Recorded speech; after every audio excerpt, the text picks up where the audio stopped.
14 ans après, les Reds s'imposent en finale de la Champions League, la plus belle des compétitions européennes de clubs, la 6e. Un grand Eden Hazard, un grand Olivier Giroud, Petr Cech a tout tenté, le bonheur des Blues. C'était il y a seulement 5 ans, mais cela paraît aujourd'hui une éternité.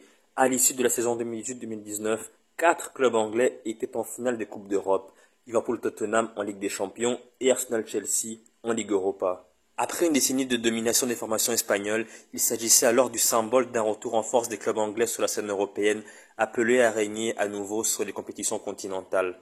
Sans que cela ne soit annonciateur de la moindre tendance, pourtant, cette saison 2023-2024 fera à minima exception, puisqu'aucun candidat de Première Ligue ne devrait soulever de trophée européen cette saison, à moins que Aston Villa ne sauve l'honneur des Anglais en remportant la Conference League. Mercredi dernier, la reine des compétitions européennes, à savoir la Ligue des Champions, a souri aux mastodontes du Bayern Munich et du Real Madrid, sanctionnant la trop faible expérience d'Arsenal et le manque de réalisme de Manchester City. À l'exception du Final 8 de Lisbonne, aux conditions bien particulières, c'est la première fois depuis le printemps 2017 qu'aucun représentant de Première Ligue ne disputera le dernier carré de la Ligue des Champions, et même la finale, puisqu'au moins City, Liverpool, Chelsea ou Tottenham se sont hissés jusqu'au match fatidique 5 fois sur les 6 dernières saisons.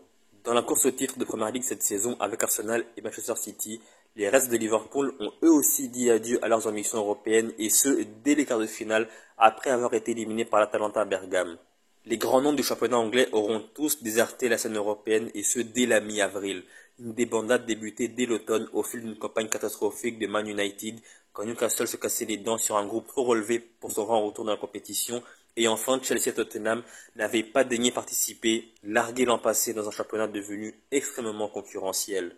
Et la question que je me pose est la suivante. Cette lutte sans merci que se livrent chaque week-end Citizens, Reds et Gunners pour un titre de champion d'Angleterre, tant convoité, peut-elle expliquer ce coup de mou dans les compétitions européennes? Le débat sur la compétitivité trop ou pas assez élevée d'un championnat est loin d'être nouveau, mais force est de constater que les autres demi-finalistes de Ligue des Champions ont pu bénéficier d'une relative marge de manœuvre, sauf peut-être le Borussia Dortmund au coude à coude avec le RB Leipzig pour la 4e place de Bundesliga, sachant que la 5e place a également de bonnes chances d'offrir un ticket pour la prochaine édition de la Ligue des Champions.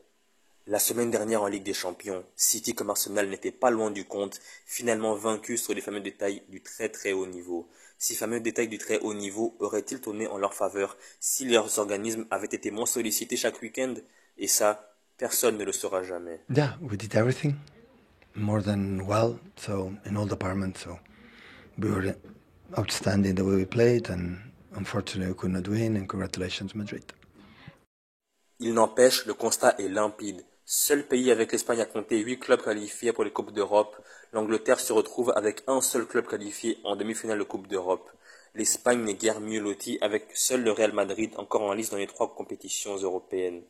Charge à Aston Villa, 4e de Première Ligue cette saison, qui devra survivre et essayer de décrocher une Coupe d'Europe cette saison pour sauver l'honneur du football anglais. Avec le nouveau format des Coupes d'Europe, dès la saison prochaine avec beaucoup plus de matchs à jouer, plus le mondial des clubs, les clubs anglais et pas que devront faire un choix sur les compétitions prioritaires à disputer sérieusement, car les organismes des joueurs, déjà très sollicités cette dernière saison, seront encore plus sollicités.